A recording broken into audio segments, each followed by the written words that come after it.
Hello everyone, my name is Gaurav Tripathi. I scored 688 marks in NEET UG 2024 exam. तो जैसा कि इस video का टाइटल ही suggest कर रहा है कि आज इस वीडियो पे हम बात करेंगे कि जो अभी लेटेस्ट ट्रेंड जैसा देखा जा रहा है बायोलॉजी में, स्पेसिफिकली मैं बात करूँ तो बायोलॉजी में जो देखा जा रहा है अभी, तो जो हमारे पास क्वेश्चंस आ रहे हैं वो बेसिकली एनसीईआरटी की लाइन से डायरेक्ट उठ के क्वेश्चन के फॉर्म में आ रहे हैं उसको कन्वर्ट करके।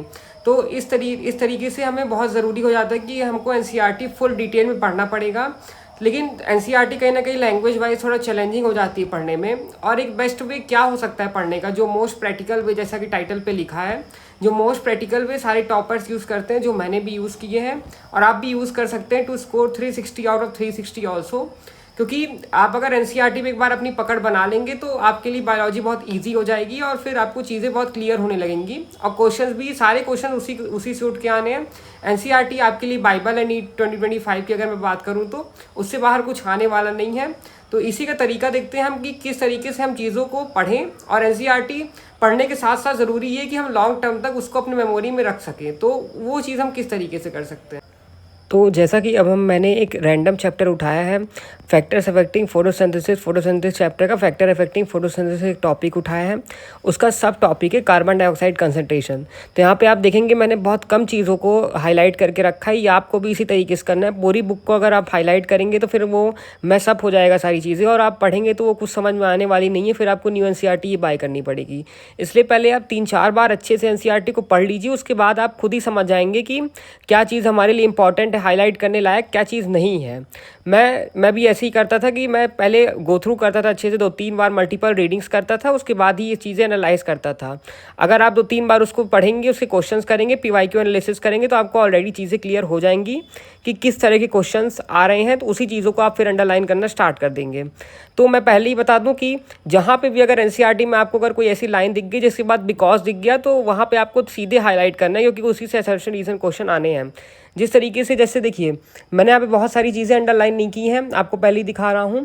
जैसे मैंने यहाँ पे एक यहाँ पे मैंने पॉइंट को अंडरलाइन किया और हाईलाइट भी किया है कि low light conditions neither group respond to high CO2 conditions. इसका रीज़न यहाँ पे स्पेसिफिकली मेंशन नहीं है, बट यहाँ पे मैंने इसको एसर्शन लिख दिया, ए मतलब एसर्शन, और उसका रीज़न बताया बिकॉज लाइट बिकम्स लिमिटिंग। अगर लोएस्ट अमाउंट में लाइट ही लोएस्ट कर दिया गया है तो लॉ ऑफ लिमिटिंग फैक्टर के अकॉर्डिंग वही लिमिटेड हो गई, तो फिर कार्बन डाइऑक्साइड कंडीशन पे कोई इफेक्ट ही नहीं आएगा।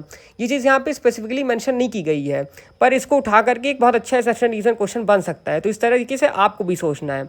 सेकंड फ़ायदा ये होता है इस तरीके से पढ़ने का कि हमें चीज़ों पे को ज़्यादा देर तक याद रख सकते हैं। अगर हम प्रैक्टिकल इस तरह एक्टिवली पढ़ेंगे तो चीज़ें हमारे दिमाग में ज़्यादा देर के लिए याद रहेंगी। अब नेक्स्ट लाइन पे चलते हैं, जो मैंने हाईलाइट की है यहाँ पे, current availability of CO2 level is limiting to the C3 plants.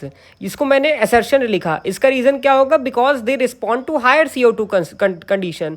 तो ये कहाँ दिया है, ये यहाँ पे दिया है कि जो C3 प्लांट्स होते हैं उसकी जो CO2 कंपनसेशन पॉइंट होता है वो 450 होता है और C4 का 360 होता है।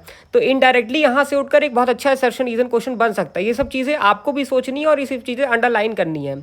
ऐसे ही आगे चल के देखिए मैंने बहुत सारी चीज़ें की हैं, और साइड में आप देख रहे होंगे मैंने जैसे यहाँ पे मैंने कुछ चीज़ें साइड पे लिख के रखी हैं। क्यों रखी हैं, क्योंकि अगर मैं अगली बार रिवीजन करने आऊँगा या फिर मैं अगर जल्दी में रिवीजन करने आ रहा हूँ तो वो मेरे को पूरी लाइन नहीं पढ़नी पड़ेगी। जो मैंने साइड में कुछ इंपॉर्टेंट फाइंड आउट करके लिखा है मैं उसको पढ़ लूँगा, तब भी मेरा काम हो जाएगा।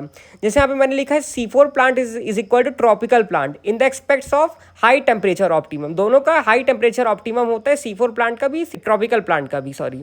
तो यहाँ पे जैसे देखिए यहाँ पे लिखा है C4 प्लांट है हाई टेम्परेचर ऑप्टिमम और ट्रॉपिकल प्लांट है हाई टेम्परेचर ऑप्टिमम। तो अलग अलग लाइन पढ़ने की बजाय मैंने यहाँ पे एक बार में ही सम अप करके दोनों को एक साथ लिख दिया गया है।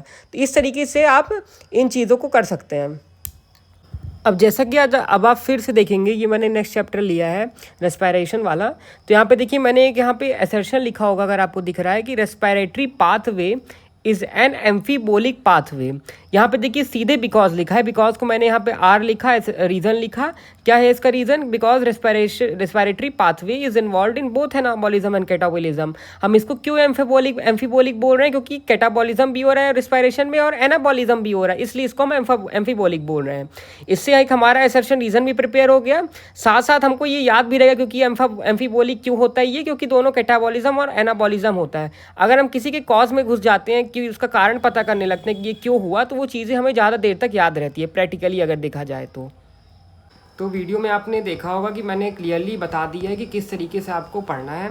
लास्ट में मैं एक बार समअप करना चाहूँगा कि आप सारे पॉइंट्स को हाईलाइट नहीं करिएगा चैप्टर के, जो इम्पॉर्टेंट लाइन है बस उसी को एनालाइज करके उसको हाईलाइट करिएगा। अब हम एनालाइज कैसे करें कि कौन सी लाइन इंपॉर्टेंट है हमारे लिए, कौन सी नहीं है। तो आप एक बार में कभी एनसीईआरटी को मत करिएगा, कोई भी सर्कल या कोई भी टिक मत करिएगा, कोई भी हाईलाइट मत करिएगा। आप मल्टीपल रीडिंग्स करिए एनसीईआरटी की, उसके बाद कुछ क्वेश्चंस करिए उससे रिलेटेड, उसके पीवाईक्यू देखिए। पीवाईक्यू से आपको एक आइडिया मिल जाएगा कि कौन सी लाइन इंपॉर्टेंट है, वहाँ उसी को बस आप हाईलाइट करिए या जो भी आप टिक कर रहे हैं अंडरलाइन कर रहे हैं वो करिए। उसके बाद अगर आपको कहीं भी बिकॉज दिख जाता है अगर किसी स्टेटमेंट के वाइज, तो वहाँ पे असर्शन रीजन बनने की हाई प्रोबेबिलिटी होती है, तो उसको आप ए और आर करके लिख सकते हैं, जैसा कि मैंने लिखा था, मैंने आपको दिखाया था वीडियो में। तो आज की वीडियो में इतना ही। अगर आपको कोई डाउट आ रहा है, कोई क्वेरी आ रही है अगर आपकी प्रिपरेशन के रिगार्डिंग, तो आप कमेंट सेक्शन में मुझे बता सकते हैं। अगर आपको कोई पर्सनलाइज डाउट आ रहा है, आप कमेंट सेक्शन में नहीं बताना चाहते हैं, तो आप टेलीग्राम लिंक मैंने दिए डिस्क्रिप्शन में चैनल के, तो आप मुझे वहाँ पे टेक्स्ट कर सकते हैं। और kindly join the Telegram channel जो मैंने डिस्क्रिप्शन में दिया है, हमारा जो टेलीग्राम चैनल है उसको भी ज्वाइन कर लें, क्योंकि बहुत सारा कंटेंट वहाँ आने वाले हैं। मैंने एक क्वेश्चन बैंक ऑलरेडी वहाँ पे अपलोड किया है जो एकदम एनसीईआरटी बेस्ड है, जो मैंने खुद पर्सनली बनाए हैं। कहीं से भी कोई क्वेश्चन कॉपीड आपको नहीं दिखेगा, आप खुद जाकर देख सकते हैं। और भी अगर कुछ आपको कंटेंट चाहिए जैसे शॉर्ट नोट्स या कुछ अदर नोट्स मेरे, तो आप मुझे बता सकते हैं कमेंट सेक्शन में, मैं टेलीग्राम पे अपलोड कर दूंगा। तो थैंक यू।